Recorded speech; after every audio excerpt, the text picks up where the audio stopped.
Hello and welcome to the viewers of this video. This is the Orange Fan here, bringing you another entry for the episode Recap and Thoughts category. This video will be dedicated to the A segment of episode 48 of Codename Kids Next Door, Operation K.N.O.T. We begin this segment in Number One's room, and we hear Mrs. Uno calling out to Number One to let him know that it's time to get up for school. Number One begins to wake up, but we also see a shadow on the wall. This shadow resembles a snake, and without warning, the snake-like creature attacks Number One. Mrs. Uno is downstairs working on a crossword puzzle while she waits for Number One to come downstairs, but we, the viewers, don't see Mrs. Uno's face. Eventually, Number One comes downstairs, and we see that he's now wearing a tie. Mrs. Uno thinks that Number One looks handsome with the tie, but Number One comments about how the tie attacked him. And yes, we see that the tie is sentient, and it acts like a snake. Mrs. Uno doesn't seem to notice the sentient tie, and she doesn't seem to be listening to what Number One is saying, but she does notice the time, and she urges Number One to hurry up so that he won't be late for school. Number One grumbles about the tie while he heads off to school, but we also see someone hiding in the nearby bushes, and they begin to follow Number One. Number One stops to tie his bootlaces, and the individual hiding in the bushes reaches out for Number One's tie.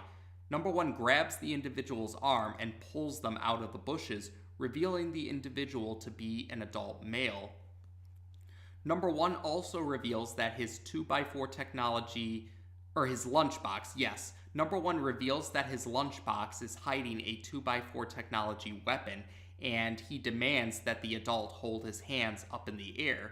The adult, voiced by Jim Cummings, is impressed by Number One's skills. He also calls Number One comrade, and he reveals that he removed Number One's tie.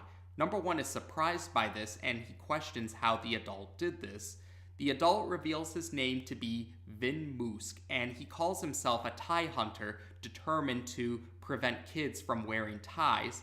But Number One doesn't believe Moosk because he doesn't think that it would be possible for an adult to look out for kids' well-being.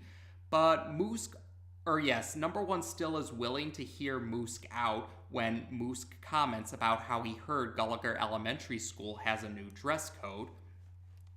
Moosk then tells Number One that he, Moosk, knows the location of the nest of these sentient ties, and he urges Number One to help him because Moosk says he needs the Kids Next Door's 2x4 technology in order to eliminate these sentient tie eggs so that these sentient ties will no longer be a problem in the future. Number One, though, is still skeptical. He still doubts Moosk's words. But Moosk comments that although the tie that came to Number One today was taken care of, there will be more ties that come to get Number One in the upcoming weekdays. Number One eventually concedes to Moosk's point, and Moosk hands Number One a map. He says the map will lead Number One to where Moosk and the other tie hunters will be, hoping that they can all work together to stop the sentient ties. And Moosk wants Number One to arrive by tonight and alone, and he urges Number One to make a decision fast because of the sentient ties. And then Moosk leaves. Number One opens up the map, and he sees that the location of the sentient tie nest is in Thailand, spelled T-I-E. Later on, it's now nighttime, and we see Moosk is sitting by a campfire with two other individuals. Moosk is confident that Number One will show up even when one of the tie hunters shows doubts about Number One's arrival. Eventually, Number One does arrive, and he has brought some 2x4 technology weapons. Moosk is happy to see Number One has arrived. Number One, though, comments that he did run Vin Moosk's name by Kids Next Door Global Command, and they did confirm that Moosk has shown no actions against kids, but Number One still admits that he's doubtful about Moosk's trustworthiness, but he still came all the same because he does want to stop the sentient ties. One of the other tie hunters, who resembles a frog, thinks that number one won't be able to handle the sentient ties. Number one encourages the frog individual, or the frog-looking individual, to say that closer to him, but Moosk urges everyone that they need to save their fighting against the sentient ties, not towards each other. And Moosk introduces the frog-looking individual's name to be Froggy, actually, and we see that Froggy is missing a finger. The other tie hunter, who's a boy who might be about number one's age, clarifies that Froggy lost a finger to a tie from the 1970s. The other boy introduces himself as Windsor, and he's wearing a military-looking outfit. Number one proceeds to explain that he had the 2x4 technology weapons modified so that they would be compatible with spray starch, which is a great weakness to ties. Froggy is excited about the chance to stop the sentient ties, and he urges everyone that they need to get going with their mission. Number one, though, questions where exactly in Thailand are they going, and Moosk points number one to a giant building that looks like an old temple. Once they enter, though, the group of Thai hunters explain to number one that this is the Thailand Common Shopping Mall. That's what they call it. And they explain to number one that the Thailand Common Shopping Mall used to be the place to acquire businesswear, or the place that adults would go for, the place where adults would go to acquire businesswear before the shopping mall became abandoned. Soon enough, though, it looks like Moosk is pointing the 2x4 technology weapon towards number one, but he misses, or he seems to miss. Number one says that he knew Moosk couldn't be trusted, but then Moosk shows number one what he was really aiming for, a sentient tie.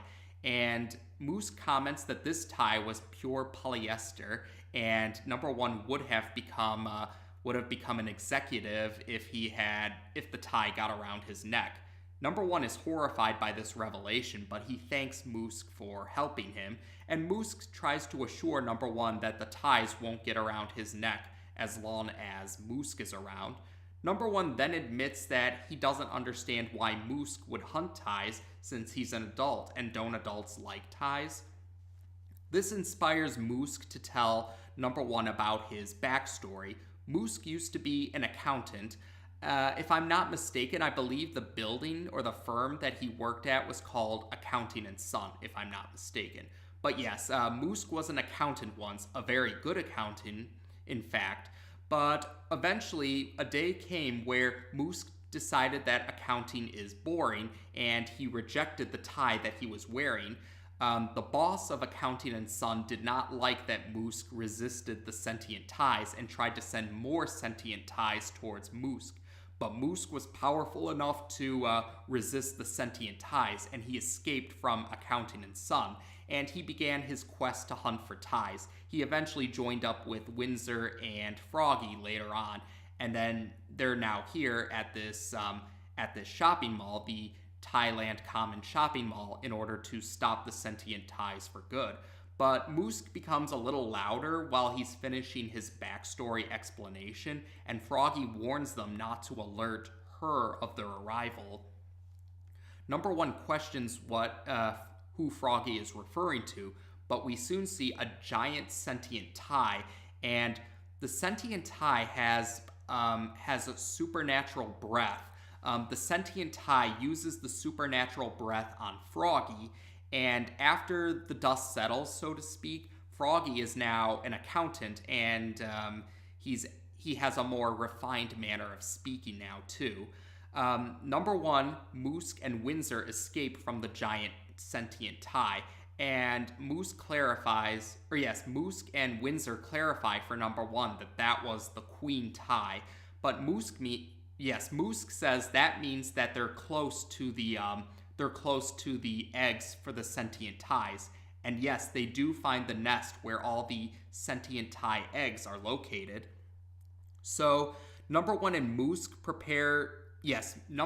Moosk start to set spray starch explosives around the nest so that they can make sure that all of the sentient tie eggs will be eliminated. But Moosk can't find the detonator, but Windsor assures Moosk that he has the detonator. But then the queen tie arrives and uses its supernatural breath.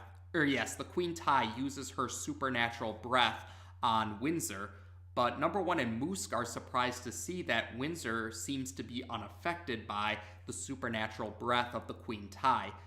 And then Windsor reveals under his military uniform is a business suit. He's already wearing a tie. And Windsor shows that he's already wearing a tie. And Numbuh figures that Windsor is really a junior executive. Windsor does confirm this, and he reveals that he's actually the son of the boss of Accounting and Son. So he's the son of Moosk's former boss. Windsor reveals that Moosk was actually the star accountant of Accounting and Son. So when Moosk had abandoned Accounting and Son, the stocks were dropping, Accounting and Son stocks were dropping, and the boss of Accounting and Son was furious. He kept trying to get Moosk back because Moosk was the star accountant, but he could never get close enough to Moosk in order to get a sentient tie on him. But Windsor figured he could get close enough to Moosk to get a sentient tie. But Windsor quickly realized that normal sentient ties would not be enough to handle Moosk. He had to get Moosk towards the queen tie because the queen tie would be powerful enough to make Moosk wear a tie. And with regards to Numbuh, Windsor figures that Numbuh would make a fine yes man for his dad. Numbuh is about to insist that they'll do things the hard way, but Moosk seems to surrender. But in reality, Moosk was trying to get Windsor to drop his guard, and he uses some spray starch weapons in order to distract Windsor and the queen tie. And then they're able to get a hold of the detonator again, and then they set it off. So the sentient tie eggs are destroyed, but the queen tie is still alive. The queen tie is just momentarily distracted, but the queen tie does proceed to chase after Numbuh and Moosk. Numbuh contacts Numbuh 2, he tells Numbuh 2 that they need a no-land evacuation. So Numbuh and Moosk leave the Thailand Common shopping mall, and we see Numbuh 2 and Numbuh 4 are in a 2x4 technology vehicle, and they manage to get Numbuh and Moosk out of there. But the queen tie exits the shopping mall too, and the queen tie uses her tail to grab onto the vehicle. Moosk is about to fall off of the vehicle, but Numbuh grabs a hold of his hand, and Numbuh tries to pull Moosk up. But Moosk says that he thinks that it's time for him to leave. And he explains to Numbuh, Moosk has realized that there's always going to be individuals that are going to force him to wear ties. But Numbuh and his friends are still kids, and Moosk was able to save Numbuh and his age group from having to wear ties like him. And Moosk thinks that he's done a good job if he succeeded in that regard. But Numbuh says that Moosk is the coolest adult he ever knew, and he can't bear to see Moosk become an accountant again. Moosk simply tells Numbuh to never wear ties, and he says his goodbyes as he lets go of Numbuh hand. Moosk then Moosk falls towards the queen tie while she's preparing another one of her supernatural breath powers. But Moosk is able to grab the queen tie's mouth and closes it while she's preparing her supernatural breath. So this causes the queen tie to explode, thus eliminating her, although Moosk is still hit by the supernatural breath and becomes an accountant again. but the sentient ties on number 2 and number 4 are defeated too. They fall off of number 2 and number 4 after the queen tie has met her end. Number 4 then inquires number 1 about who Moosk was exactly. Number 1 can only say that Moosk was a comrade in his words. Later on, a different day, we see that Moosk is an accountant once again, yes. Moosk is now back at Accounting and Son, and we see that Froggy is now an accountant there too. Windsor goes to see Moosk and comments about how because Windsor's dad wants certain reports in quickly, Moosk is going to have to work all night, which he apparently did recently too. But Windsor also gives Moosk a package. He says that a delivery boy delivered this package, but he urges, he orders Moosk and Froggy to get back to work. Moosk opens up the package and he sees that it's spray starch. This reminds Moosk of his tie hunting persona, and we cut to outside of Accounting and Son, and we see that the delivery boy is really a disguised number 1 who laughs over what he managed to accomplish, because we hear Moosk has returned to his tie hunting personality, and he's rebelling against the ties, and that's how we end this segment. So this segment gives us a number 1 spotlight appearance, or yes, number 1 gets the spotlight for this appearance, and we're also introduced to another friendly adult, Vin Moosk. And yes, Tom Warburton did confirm on one of his blog posts that Moosk is meant to be a reference to Minsk from Baldur's Gate. Yes, if I'm not mistaken, I believe the game is called Baldur's Gate, and the character's name is Minsk.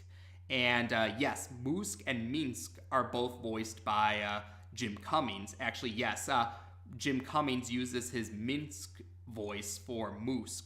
So that was Tom Warburton paying tribute to a game that he enjoyed, and that was pretty cool. And it was cool to see Jim Cummings have a role on. It was cool to have Jim Cummings play a role on Codename Kids Next Door, and I really did like Moosk. He was a very likable character, and it is nice to see more examples of good adults who aren't even parents. That's right, yes, because we have seen that the parents, or at least most of the parents for the Kids Next Door operatives are good individuals, or they're well-meaning at least, they're not malicious. But Moosk is not a Kids Next Door operative parent, but he still is a friendly adult who does care about kids' well-being. And it was nice to see number 1 kind of realize that. Or yes, number 1 was initially suspicious of Moosk due to the fact that Moosk is an adult, and he couldn't comprehend the idea of an adult looking out for kids' well-beings, besides maybe parents. But yes, over the course of the segment, number 1 came to realize that Moosk really is an honestly good person and a good adult who cares about the well-being of kids. And that was really heartwarming.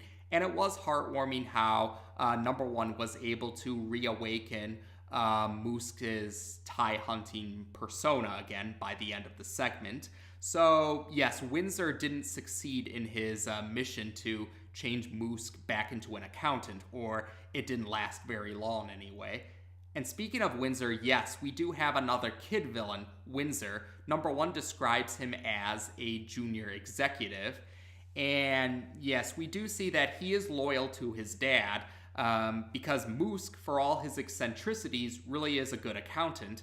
And Moosk was needed for Accountant and Son to do well. So while Windsor was quite deceptive, he was definitely a tricky individual. But like I said, number 1 was able to stop Windsor's plan when he reawakened Moosk's tie hunting persona. Now, the other big detail, I guess, with this segment is there has been some confusion over the sentient ties, because the segment, the segment does portray ties in a bad light, but we have seen other entries where kids have been shown to wear ties without any issue. Probably one of the more notable examples is number 2, who wears a tie when he takes on his private eye persona. But I guess if I had to take a guess, I guess you could justify it along the lines of the segment portraying the sentient ties as bad, regular ties not really being the problem. It's kind of like, yeah, it sort of reminded me of Operation Shave from season 2, where later entries have shown, or yes, throughout the series, we do see adults with mustaches, but only Operation Shave had featured sapient mustaches trying to take over the world. And even then, the sapient mustaches were more sympathetic. They just really wanted a home for themselves rather than being actually malicious. But yes, it was more the sapient mustaches were seen as the oddballs when it came to mustaches in general. So you could make that argument for the ties as well. It's not really all ties that are necessarily bad. You could argue it's really more just the sentient ties, and probably just more imposing a dress code on to the school, or a stricter dress code. That's probably more what the issue is. So that's at least my way of trying to rationalize that seeming inconsistency with the ties. So otherwise, yeah, that might actually be about it. So like I said, I did enjoy this #1 spotlight appearance. It was nice to see #1 come to see an adult who isn't one of his relatives as a friend or a comrade, as Moosk likes to say. And Moosk himself was a pretty likable character. It's a shame that Moosk didn't have another major role in this series. I can't recall if he had any cameo appearances later on, but from what I can remember, this is Moosk's only major role in the series. And yeah, Windsor provided another kid villain, and we did get to see a little bit more about business wear, I guess you could say. But otherwise, yes, I believe that's about it. So as of this video, we've now discussed the A segment of episode 48 of Codename Kids Next Door on this channel. Take care, and until next time.